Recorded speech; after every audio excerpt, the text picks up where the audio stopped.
Hello and welcome back to On Point Wargaming. This video is the third in a series that charts my progress of painting my Australian army for bolt action. In the previous video I said that I was aiming to complete the short 25 pounder and the 5-man engineer squad. Well, I was half right. I managed to complete the short 25 pounder, but rather than the engineer squad I actually completed the Matilda tank instead. Now here are a few pictures of the completed 25 pounder.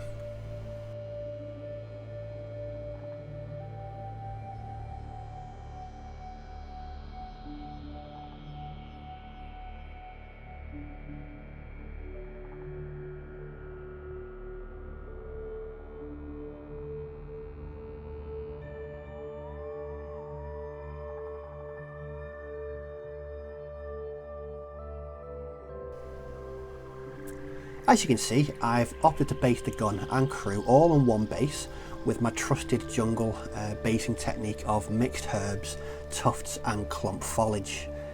Like the rest of the range, this was a really nice kit to complete and was pretty much complete across the course of an afternoon. Very happy with how it's turned out, and this will add some much needed HE capability to my Australian army. Now onto the Matilda. Now this model is one of Warlord's resin and metal kits and was actually a Christmas present from my On Point Gaming buddy.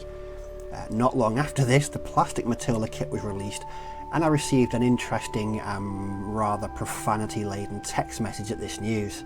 The last resin kit that I built was the AMD Panhard for my French, and that went together really well.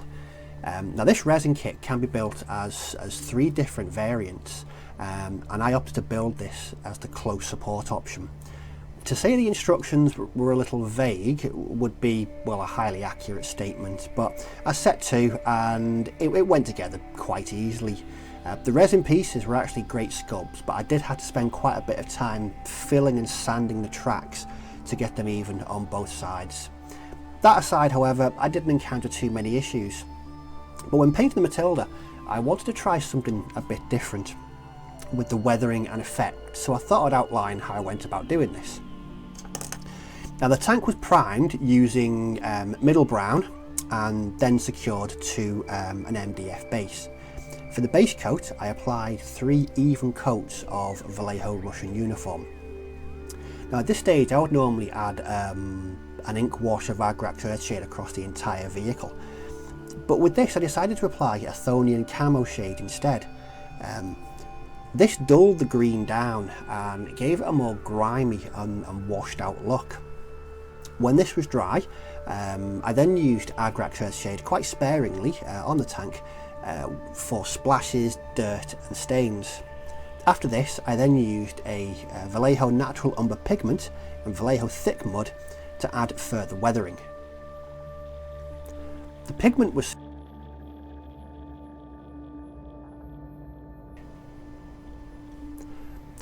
simply watered down and brushed onto parts of the tank to represent dried on mud and dirt. When the pigment dries it leaves a sort of chalky residue effect, and I used a small piece of sponge just to dab off the excess. The Vallejo mud was applied to represent fresh mud, and this was added to the tracks, the front and rear of the hull, and also on the rather prominent fenders. As with other weathering, I kept this to a minimum to avoid spoiling the effect. And after weathering, the tank looked like this.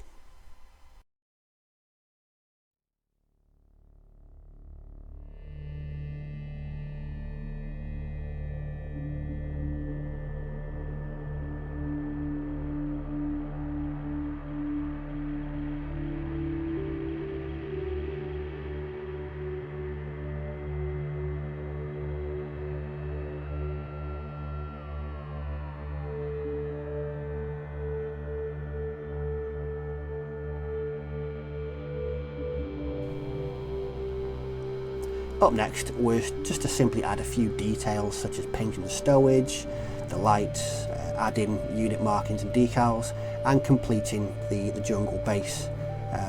Didn't take too long, and once that was done it was finished, and here is the fully completed Matilda.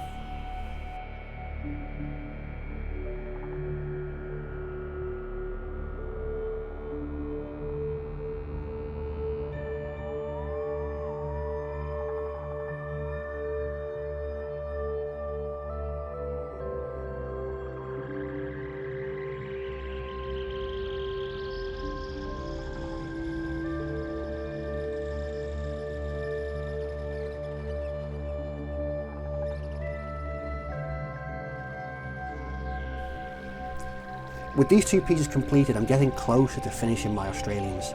I definitely intend to complete the engineer team this week, but I've also decided to add a spotter to the 25 pounder, so I'll be using this spare Commando to represent this. As I've said before, I'm really enjoying painting these Australians. Warlord Games have produced a fantastic range here. Really, really great and fun to paint. And I'm hoping to get another update out by the end of this week just to show you what I've got completed this week for my Australians. Well, thanks for watching, and as always, take care, may your dice roll well, and I'll catch you all in the next video. Bye bye for now.